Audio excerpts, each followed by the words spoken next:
Mesdames et messieurs les journalistes, chers partenaires, il y a 6 mois, j'ai pris la tête de l'Agence nationale d'identification des personnes avec une conviction. L'identité n'est pas un simple document. C'est la clé qui ouvre la porte de l'éducation, de la santé, de la finance et de la citoyenneté. Aujourd'hui, nous avons une mission, pas juste une tâche administrative, une transformation. Nous voulons transformer l'identification au Bénin en une expérience simple, fluide, moderne. Parce qu'un citoyen qui passe des heures à prouver qui il est, c'est du temps volé au progrès. Je tiens à saluer la vision du chef de l'État qui nous pousse à voir grand, à innover, à bâtir un système d'identification solide et sécurisé.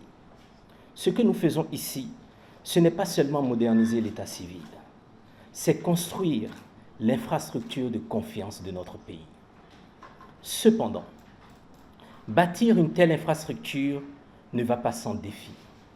Pour que cette vision devienne une réalité tangible, pour chaque citoyen, nous devons relever plusieurs enjeux majeurs. L'accessibilité. Chaque Béninois, où qu'il soit, doit pouvoir obtenir ces documents sans obstacle. La sécurité. Nos données personnelles doivent être protégées comme un trésor national. La modernisation. Le numérique n'est pas une option, c'est une nécessité. L'interopérabilité. L'identité doit être le moteur de l'économie numérique, un pont entre les citoyens et les services publics et privés. Depuis 2018, nous avons posé les bases d'un système robuste, mais ce n'était que le début. Aujourd'hui, nous passons à une nouvelle étape. Nous avons créé une direction de la donnée et de la lutte contre la fraude, parce qu'une identité doit être incontestable. Nous avons mis en place une direction du support aux usagers et de l'expérience client, parce que l'administration est au service de ses citoyens. Nous avons repensé nos unités, renforcé nos équipes et amélioré notre dispositif de gestion des ressources humaines, car nous visons l'excellence à chaque étape. Nous avons refondé nos processus en lean management. Tout ce qui ralentit, tout ce qui complique, on l'élimine, tout en respectant le cadre légal et réglementaire. Nous avons initié la refonte de notre système d'information, car un État moderne a besoin d'outils performants et adaptés à son époque.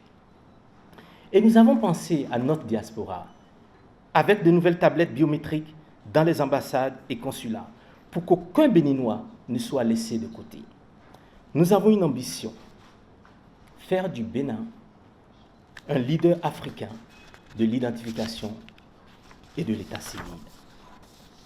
D'ici 2028, chaque citoyen aura une identité électronique, sécurisée, ouvrant un accès direct aux services essentiels. D'ici 2028, nous serons un partenaire stratégique pour le gouvernement et les entreprises. D'ici 2028, nous aurons 2 ans d'avance sur l'objectif de développement durable 16.9, une identité pour tous. Pour concrétiser cette vision, nous déployons une stratégie structurée autour de 4 axes majeurs. Fiabilité et sécurité, un registre d'état civil précis, infalsifiable, digne de confiance. Accessibilité totale, plus de centres d'enrôlement, plus de digitalisation. Collaboration renforcée, un travail main dans la main avec les mairies, les préfectures et toutes les institutions. Une identité électronique de classe mondiale pour simplifier les transactions et moderniser notre administration. Aujourd'hui, nous sommes fiers d'annoncer le lancement de nouveaux services qui marquent une étape décisive dans notre transformation. Nous lançons de nouvelles plateformes digitales, l'identité accessible en un clic. Nous lançons un chatbot à base d'intelligence artificielle pour des réponses instantanées, 24 heures sur 24, 7 jours sur 7. Nous lançons un système antifraude parce que l'identité est un droit, mais aussi une responsabilité. Un centre d'appel gratuit parce qu'un citoyen doit pouvoir parler à un humain dans sa langue, sans barrière. L'ANIP que nous bâtissons est une ANIP moderne, proche des citoyens et tournée vers l'avenir. Un parent serein qui inscrit son enfant à un examen en toute simplicité. C'est ce que nous voulons bâtir. Un citoyen libéré des files d'attente qui accède à ces documents en quelques clics. Un Béninois de la diaspora qui obtient ses pièces où qu'il soit sans contrainte. Une mère rassurée qui obtient l'acte de naissance de son enfant dès sa naissance. Une fraude éliminée grâce à des documents authentifiés et sécurisés. Cette transformation, nous ne la réussirons pas seuls. Nous avons besoin de vous, institutions, partenaires, vous médias et citoyens. C'est ensemble que nous construirons un Bénin où l'identité est un levier de développement et non un frein. Mesdames et messieurs, nous avons une mission, nous avons une vision, nous avons un cap et nous allons l'atteindre. Je vous remercie. Alors, l'application, une fois téléchargée, apparaît dans la liste de nos applications en IPJ. Et dès qu'elle est lancée, elle nous amène à une interface papier qui nous présente directement 4 grands volets. Le premier volet, accéder à mon espace, qui me permet de faire des opérations comme demander un acte, ou même voir le statut de certaines demandes que j'ai eu à effectuer, ou même consulter les données me concernant. J'ai un second volet, vérifier un document, qui me permet de vérifier si un document est authentique en termes de acte de naissance, CIP, bien sûr, des documents délivrés par la liste.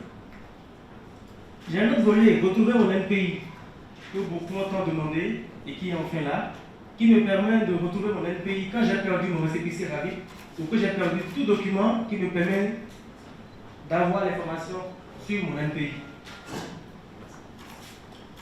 J'ai ensuite un second volet qui me permet de savoir quels sont les différents services et les coûts que la NIP offre.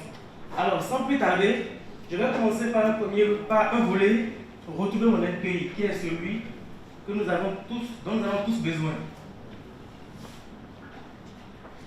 Retrouver mon NPI, il m'a demandé de faire un choix.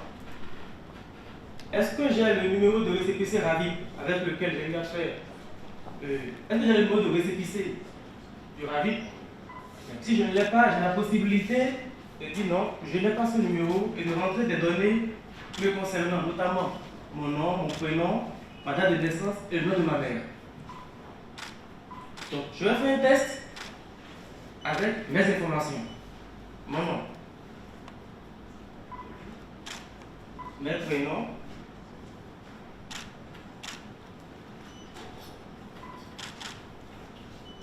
ma date de naissance,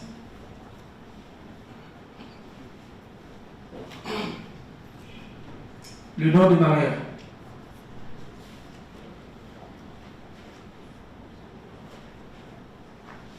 Alors, tout est renseigné. Je vais au bouton suivant. Il m'a demandé de saisir le numéro de téléphone se terminant par 00. Ce numéro est le numéro que j'ai utilisé lorsque je faisais un enrôlement pour la vie. 01 67 07 118 00. Alors, l'étape suivante. Un code à 5 chiffres est envoyé sur mon téléphone. Et si la SIM que j'ai dans mon téléphone, c'est bien la SIM avec laquelle j'ai fait l'enrôlement rapide, je n'ai plus besoin de reporter ce numéro. Il est systématiquement récupéré par l'application et à cet volet suivant qui m'affiche cet NPI là. Alors mon NPI c'est le 47 02 110 67 07. Donc ici j'ai pu obtenir mon numéro NPI rien qu'à base de mes informations, mon nom, mon prénom, ma date de naissance, le nom de ma mère.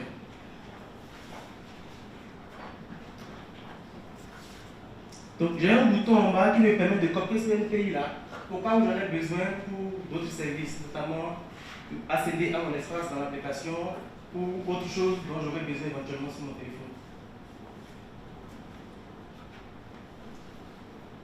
Le processus reste le même en ce qui concerne le numéro de récépissé RAVIP. Je n'ai juste qu'à rentrer le numéro de récépissé, directement un SMS est envoyé, puis j'ai accès à mon NPI. Alors, nous allons aborder le volet accéder à mon espace. C'est dans ce volet que j'ai la possibilité de demander mon CIP, mon acte de naissance, mon certificat de résidence, mon certificat de coutume et de célibat, de faire une demande de carte biométrique et bien d'autres choses encore que nous allons découvrir tout à l'heure. Il m'est demandé de renseigner mon NPI.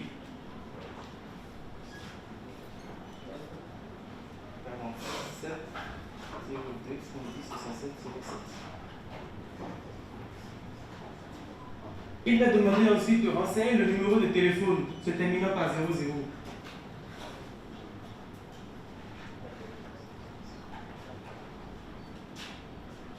Une fois ce numéro renseigné, un code à 5 chiffres me sera envoyé. Et vu que la SIM, vu que ce numéro, c'est le numéro qui est dans mon téléphone actuellement, ce code est systématiquement récupéré. Je n'ai plus besoin de le renseigner et de le saisir. Au cas où j'ai la SIM dans mon téléphone, il faudra que je renseigne ce code manuellement. Alors, tel que je me suis connecté, voilà ce que j'ai. En toute première position, j'ai ma photo, mon nom, mon prénom, mon NPI qui est récupéré là. J'ai ensuite mes services. Ce sont les différents actes que je peux demander. Nous avons l'acte de naissance avec mention marginale, le certificat de résidence, le certificat de coutume et de célibat, le CIP, la carte d'identité nationale biométrique et enfin le CFID. Pour chacun de ces services, les coûts sont listés en bas. Nous allons faire un cas très pratique ici avec en un premier temps le certificat d'identification personnelle, le CIP. Comme le DG l'avait dit tout au début, cette application est pensée pour que tout ne se fasse que par des clics. Les seules informations qui sont renseignées essentiellement seront votre NPI, votre numéro de téléphone ou le code OTP qui vous sera envoyé. Donc, le paiement, j'ai la possibilité de faire la demande pour moi ou de faire la demande pour un proche. En ce qui concerne ma demande, mon NPI est déjà récupéré. Il va falloir que je renseigne une adresse mail. Cette adresse mail sera utile puisqu'elle recevra la facture après que j'aurai payé. La facture du paiement sera envoyée à l'adresse. Si l'adresse n'est pas renseignée, ce n'est pas grave, mais vous n'obtiendrez pas de facture. Je mets mon adresse mail.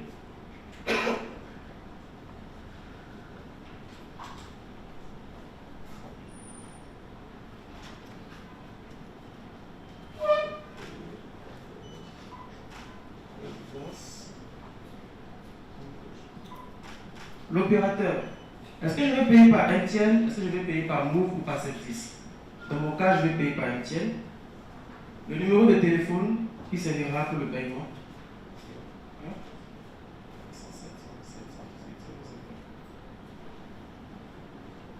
Et je peux lancer le paiement.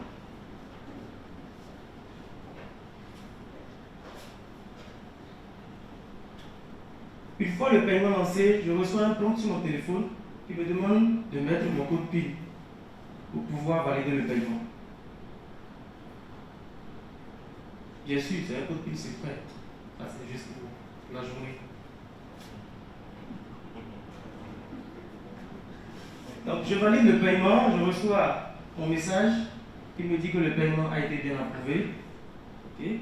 Et je reçois aussi une notification en arrière-plan qui me dit si c'est un paiement effectué pour le CIP pour 1000 francs, je peux télécharger là le document.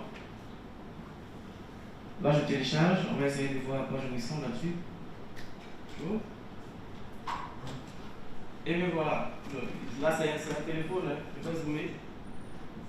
Donc, voilà, je viens d'obtenir mon CIP directement via l'application. Alors, je peux accéder à mes documents pour quand même voir ce CIP que j'ai obtenu maintenant. Bien, j'ai toute une liste, mes documents, je n'ai fait que mon CIP. Donc, je pourrais le voir là à tout moment, revenir là-dessus et faire encore un autre téléchargement. Et cette fois-ci, le nombre de téléchargements est directement inscrit en bas. Je peux encore faire 5 téléchargements. Au fur et à mesure que je ferai les téléchargements, ce nombre diminuera. Alors, je reviens sur mon menu.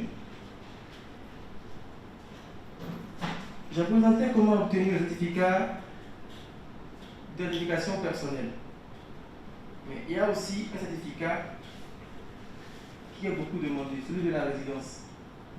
J'ai regardé ici, ce matin avant de venir, j'ai fait un saut chez mon chef quartier. J'ai essayé de faire une déclaration de résidence ce matin. Je ne sais pas si vous allez le prendre après. J'ai fait une déclaration de résidence ce matin. Le but, c'est de voir est-ce que, après cette déclaration, de mon portable, je peux obtenir mon certificat de résidence. Donc, j'ai voulu le faire avec tout le monde ici pour qu'on fasse un test pour voir ce que j'allais obtenir. Alors, j'ai le volet certificat de résidence. Il est juste en haut. Il m'a demandé de renseigner mon NPI, mon adresse mail, l'opérateur et mon numéro de téléphone. Quand c'est pour un proche, c'est le même, les mêmes informations, à la différence que j'aurai à saisir ici le numéro du proche. Dans ce mon cas, pas besoin, c'est mon NPI qui est utilisé à la connexion qui est affiché. Donc, je renseigne ici l'opérateur, je laisse l'adresse mail et je mets le numéro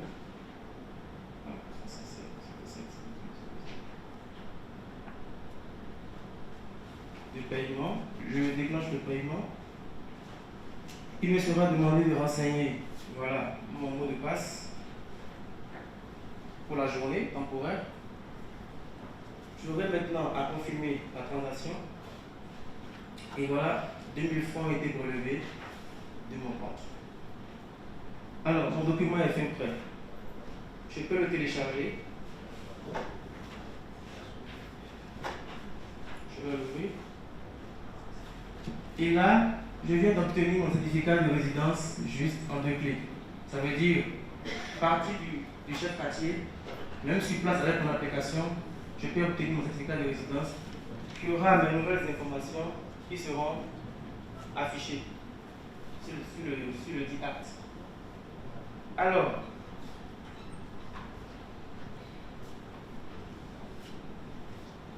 nous avons dans le menu de l'application en bas. Tout à l'heure, j'ai pu avoir accès aux différents services. J'ai pu faire la demande de mes différents actes. Je peux voir aussi mes documents. Mais il y a aussi une partie très importante que je pourrais aussi voir. Ce sont mes données. Mes données, c'est moi. Ma photo, mon nom, mon prénom, mon NPI et d'autres informations comme mes données personnelles. Ils sont énumérés là. Donc, j'ai tout en haut mon nom, mon prénom, mon CES, ma date de naissance, numéro de téléphone, email et consorts. J'ai ensuite d'autres informations sur ma naissance. Le pays, le département, la commune, l'arrondissement, le quartier. Et aussi sur ma résidence. Ce matin, j'ai mis à jour ma résidence. Donc ma nouvelle résidence est enfin apparue là, comme on peut le voir.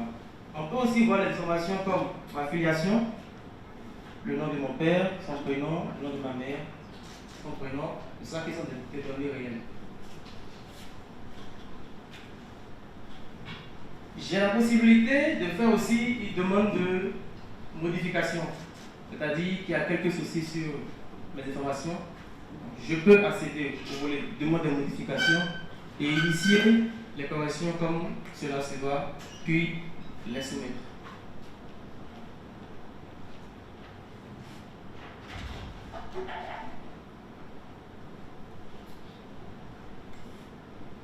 Alors, je vous ai présenté à cet effet les grands axes de l'application.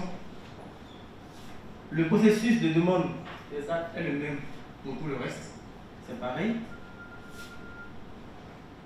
Dans mes documents, au fur et à mesure que je fais des demandes, je peux avoir accès à ces demandes-là et venir après pour les télécharger sans problème.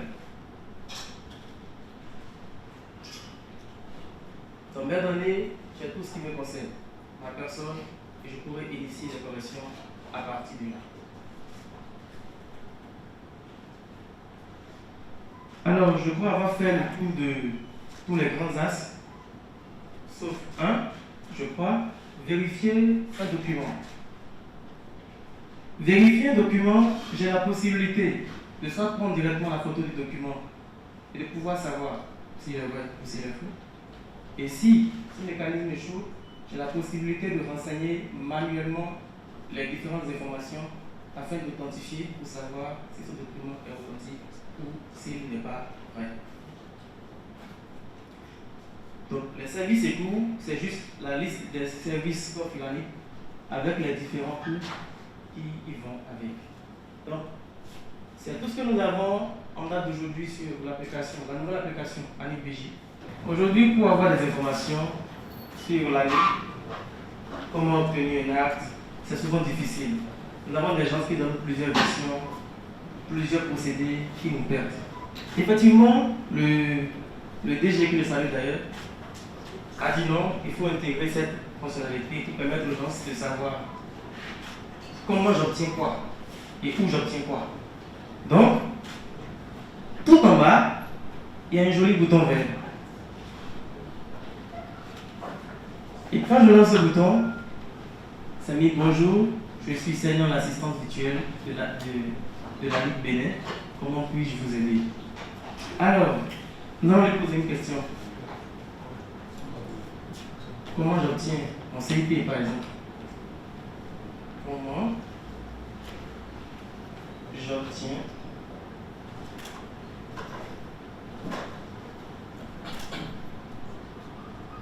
mon CIP? Alors, je vais poser la question de savoir comment j'obtiens mon CIP. D'accord, elle me répond. Pour obtenir votre CIP, vous devez vous rendre sur la plateforme e-service ANIP BJ, puis cliquer sur l'onglet statut d'une demande, ensuite choisir la référence de votre demande et renseigner le champ correspondant avec temps. Cliquez sur vérifier le statut de votre demande. Si le statut est affiché, traité, suivez les instructions pour télécharger. J'ai dit comment obtenir. Là, j'ai déjà fait une demande, je voulais obtenir la demande par la suite. Donc on le sait tous, il faut vérifier si la demande est traitée et obtenue. Maintenant, je vais changer un peu la question. Ok, quel est le coût du CIP? Quel est le coût du CIP?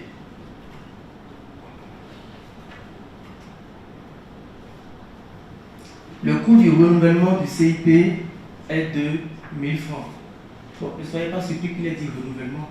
J'avais dit comment j'obtiens. C'est supposé que j'ai déjà fait ma demande et j'ai déjà un document. Et je veux le renouveler. Du coup, il dit ok, si tu veux renouveler, c'est à 1000 francs. Donc, je vais demander maintenant, je vais faire une demande de carte biométrique. Je vais faire une demande. Une demande de carte biométrique.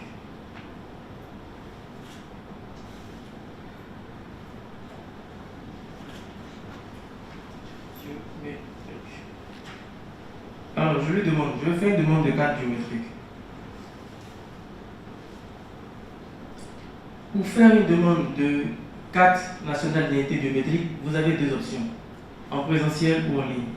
En présentiel, vous devez vous rendre dans une mairie, un arrondissement ou une commune à statut particulier ou dans l'un des bureaux de poste partenaires.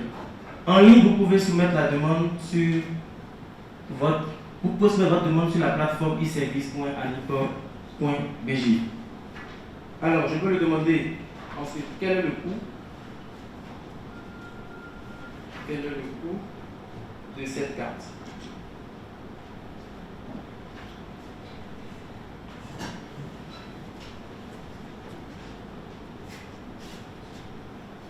Donc, le coût de la carte nationale d'identité biométrique est de 6 000 francs.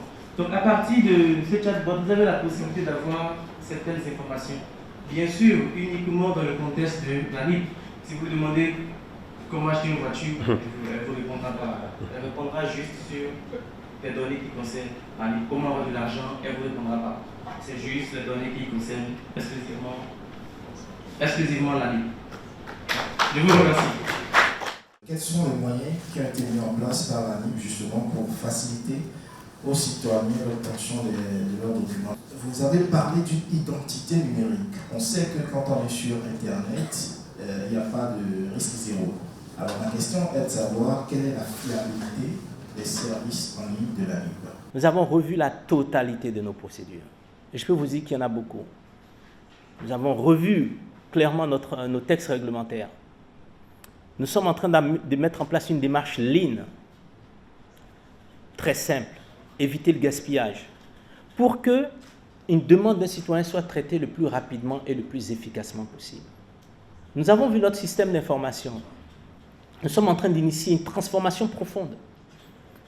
En fait, nous sommes en train de bâtir le système d'information du futur, totalement sécurisé. Et pour cela, bien entendu, nous travaillons avec nos partenaires, notre partenaire historique, le ministère du numérique et de la digitalisation et l'Agence des systèmes d'information et du numérique. La sécurité est un enjeu important, vous en avez parlé, je vais revenir sur le sujet. Mais surtout au niveau du système d'information, nous sommes appuyés sur des nouvelles technologies. Vous l'avez vu tout à l'heure là, le chat, il est à base d'intelligence artificielle. Qu'est-ce que nous avons injecté dans ce chat? Nous avons injecté tous les textes réglementaires de l'ANIP, jusqu'au code de la famille. Loi 2017-08, la loi relative, les décrets relatifs au fait d'état civil. Nous avons tout injecté à l'intérieur. Et ce système, il est en train d'apprendre. Il apprend tous les jours. Avec vos questions, il apprend à base d'intelligence artificielle. Tout cela, c'est pour vous simplifier la vie. Sur le volet, parce qu'il y a un autre volet également, quand vous dites simplifier, c'est, oui, tout le monde n'ira pas sur nos plateformes, nous en sommes conscients. Pour votre information, nous avons commencé déjà à tester cette application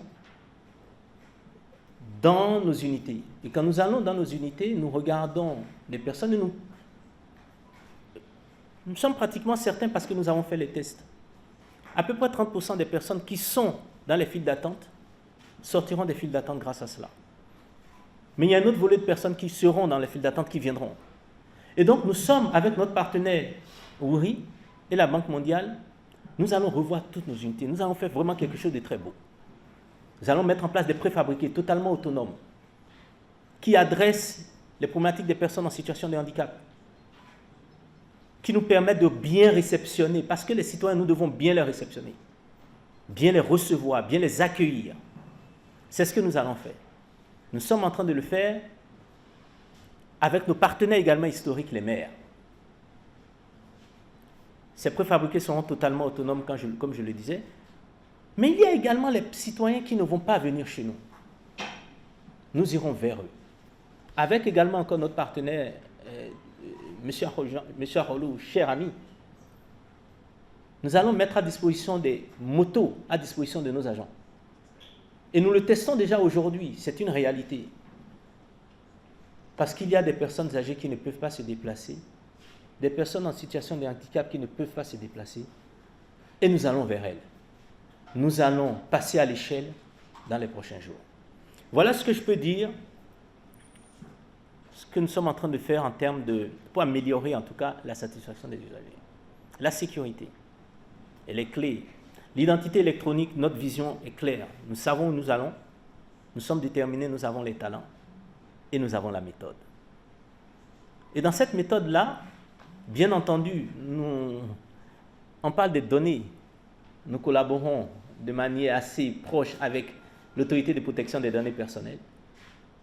Nous travaillons beaucoup avec la CIN pour nous assurer que nos systèmes sont totalement sécurisés. Totalement sécurisés. Tout ce qui a été fait là, je peux vous assurer, c'est totalement sécurisé. Et je peux vous assurer encore que jusqu'à cette nuit, les équipes de la CIN et nos équipes étaient en train de travailler pour encore renforcer la sécurité. Donc il n'y a pas de doute par rapport à ça. Et vous avez dû voir également sur le volet vérifier vos données. Vous ne pouvez pas imaginer tout ce qui est fait juste avec la commande vérifier. Tous les contrôles qui sont faits. Donc c'est fini. Un usager qui a un acte, qui veut savoir si son acte est authentique, c'est très simple. Je répète, un usager qui a un acte, qui veut savoir si son acte est authentique, c'est très simple. Il prend l'acte, il le télécharge, ou il fait la photo, terminé, ça lui dit authentique. Et pour cela, nous travaillons déjà avec la DEI Et avec d'autres institutions, nous travaillons avec les ambassades également sur ces problématiques. Nous avons reçu le consulat même de France il n'y a pas longtemps sur ces problématiques pour nous assurer que nous sommes au plus proche de nos citoyens. Les actes que nous émettons ont une force probante. Au début, nous avons essayé de comprendre dans le détail. Nous avons utilisé une vraie démarche d'analyse causale. Parce que les plaintes, elles ont toujours existé. Et nous avons décidé de les traiter une fois pour de bon. Donc, sujet par sujet. Le paiement, nous l'avons adressé. Nous l'avons adressé d'un point de vue technologique. La solution qui est là intègre les réponses aux problématiques de paiement auxquelles nos citoyens sont confrontés. Mais nous nous sommes dit, ok, il peut encore avoir des problèmes de paiement, mais il faut savoir que le problème de paiement, quand on parle de paiement, c'est toute une chaîne. Hein? Il y a les opérateurs, il y a un ensemble de choses. Mais qu'importe, nous nous sommes dit, ok, le citoyen, c'est sa satisfaction qui est importante pour nous. Nous avons dit, ok, vous avez un problème de paiement, vous serez remboursé. Il aurait pu poser la question là tout à l'heure au chat, quelle est la procédure de remboursement? Il aurait eu la réponse. Un citoyen qui est confronté à une difficulté, il la pose au chat, le chat lui répond. Parce que ce que nous disons, vous n'avez pas à avoir des problèmes de paiement. Donc ça, nous l'avons adressé. Il y a eu les problèmes de données, et il y en a beaucoup. Il y en a trop. Ce n'est pas acceptable que des parents, des agents, des enfants même, soient dans les files d'attente, ou ne sont peut-être pas en train de travailler ou de préparer les examens. Comment nous avons adressé? Nous sommes dit qu'il faut aller à la racine. Pourquoi il y a des problèmes de données? Il ne s'agit pas de proposer des solutions de demande de modification de données. Nous l'avons. Vous pourrez être chez vous, faire votre demande de modification, elle sera traitée dans la journée. Mais nous ne voulons pas le faire indéfiniment. Nous souhaitons qu'il n'y ait plus de problème, que les citoyens n'aient plus à demander de modification. C'est ça notre vision.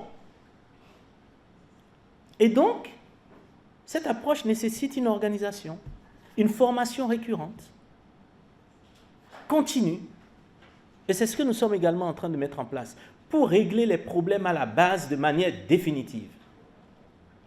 Il y a eu les plaintes, nous sommes allés visiter les centres de santé, nous les avons écoutés, nous avons travaillé avec le ministère de la Santé, et ça également nous avons adressé. Ce que nous disons, nous ne parlons même plus de problèmes techniques chez nous. À l'ANIP, quand on a un problème, ce qu'on essaie de regarder, c'est quel est l'impact dans la vie de la personne. J'ai reçu des femmes, des mères en difficulté. En difficulté parce que leur enfant devait aller se faire soigner. Et il y avait un problème d'identité. Nous avons adressé ce problème. Plus jamais. En tout cas, nous ferons en sorte que ça n'arrive plus. C'est un processus long. Nous avons la bonne direction, nous avons la méthode et nous savons où nous allons. Permettez-moi de rappeler que nous sommes à côté des citoyens à leur naissance, quand ils vont à l'école, quand ils auront des moments heureux, ils vont se marier, et aussi pendant les moments douloureux, le décès. Il y a quelques citoyens qui sont bénins, où on en voit dans d'autres pays, en Afrique ou ailleurs, qui n'ont pas de papier. Et là, il faut l'adresser. D'abord, je tiens à te féliciter, toutes les personnes qui sont passées à l'ANIP avant moi. Un gros travail a été fait. Les bases ont été jetées. Mais il y a encore des personnes qui n'ont pas. Nous avons adressé ce sujet en séminaire gouvernemental avec le chef de l'État. L'enrôlement avec témoignage sera autorisé pour les enfants de moins de 5 ans. Et au-dessus, il faut une décision de justice. Il faut une décision de justice, pourquoi? Les personnes peuvent dire, oui, c'est compliqué. Mais vous savez, on ne joue pas avec la sécurité. On ne joue pas avec la sécurité. Il faut faire attention à ça, parce que quelqu'un d'autre pourrait prendre votre nom et pourrait poser des actes malveillants. Donc la justice est là pour régler cela. Et c'est l'orientation qui a été donnée. L'enrôlement pour témoignage, pour des personnes de plus de 5 ans, c'est terminé. C'est terminé aussi parce qu'il faut dire ça a causé quelques, je dirais, légers problèmes. Les mécanismes sont mis en place avec le ministère de la Justice pour adresser avec la bonne célérité toutes les problématiques auxquelles nos Béninois sont confrontés. Et nous le faisons également nous recevons des demandes régulièrement Et nous le faisons également avec notre partenaire par rapport à ça. Donc, je reprends. Moins de 5 ans, témoignage. Plus de 5 ans, décision de justice. Parce que nous protégeons vos données. Nous assurons votre sécurité. J'aimerais savoir pourquoi ce n'est pas facile de procéder à des modifications de numéros en ligne. Je vous remercie, c'est une excellente question. Vous me donnez l'opportunité de répondre à cela. Parce que votre numéro de téléphone, vous avez vu ce qui a été fait. Avec votre numéro de téléphone, on fait plein de choses. C'est la clé de votre maison. C'est la clé de votre maison. Et il ne faut pas jouer avec ça. Nous ne jouons pas avec ça. Et donc, comme c'est la clé de votre maison et ça vous protège, ça protège vos données, ça protège votre famille, à ce jour, je dis bien à ce jour, vous voulez modifier votre numéro de téléphone, vous devez aller dans une de nos unités déconcentrées. Nous en avons 121 au Bénin. Nous sommes dans toutes les communes. Nous sommes dans les préfectures. Et nous sommes dans les arrondissements des communes à statut particulier. Nous sommes conscients qu'il y a un problème là. Je parlais de la diaspora tout à l'heure. Nous sommes conscients qu'il y a un problème là. Au Bénin, il y a, si je ne me trompe pas, 5296 villages. 546 arrondissements. Donc, nous ne sommes pas à la porte de la maison de la personne. Donc, pour certaines personnes, c'est trop loin. Et nous avons également décidé d'adresser cette problématique. Signer des partenariats. Nous sommes en train de travailler avec le secteur de l'éducation. Les écoles sont dans les villages, elles sont plus proches des gens. Les centres de santé sont plus proches des gens. Et donc, nous sommes en train de travailler avec le ministère de la Santé et le ministère de l'Éducation pour adresser cette problématique-là. La diaspora également est confrontée. Hier encore, j'étais au téléphone avec, parce que je vous disais, je parle à peu près avec 20 personnes par jour. J'étais avec quelqu'un de la diaspora. Un problème. Venifu, dit CIP n'a plus l'ancien numéro. Dit fait quoi? Nous l'avons réglé en partie. Si je ne me trompe pas, c'est hier, c'est parti. Une cinquantaine de tablettes, près d'une, ou peut-être 60 tablettes, ont été envoyées dans toutes nos représentations. Pour que, dans nos ambassades, dans nos consulats, les personnes puissent y aller. Mais là encore, c'est un problème. Là encore, c'est un problème. Quelqu'un qui est à Tanger, comment il fait? Quelqu'un qui est à Bordeaux, comment il fait? Et là, puisque nous sommes déterminés à utiliser également la technologie pour impacter positivement la vie des gens, nous sommes en train de travailler avec des partenaires pour améliorer l'authentification en ligne. Authentification biométrique et faciale en ligne. Vous authentifiez, on est sûr à 100% que c'est vous, et là vous pouvez modifier. Parce qu'avec votre numéro, on vous envoie des codes. Avec ces codes-là, on a accès à vos données. Donc je saisis cette opportunité pour dire, parce que je le vois, nous le voyons, nous avons analysé, nous avons une approche vraiment d'analyse de la donnée. Il y a beaucoup de personnes qui partagent leur numéro ou le code qu'ils reçoivent. Ne partagez pas votre code. C'est la clé de votre maison. Vous pouvez partager à votre épouse.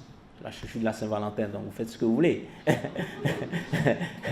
Oui, mais sinon, ne le faites pas. Vous pouvez partager le code secret, votre code de votre carte bancaire. Ne faites pas avec n'importe qui. Donc, protégez-vous. Protégez vos données. Et en faisant ça, vous protégez, vous contribuez à la sécurité nationale. Merci.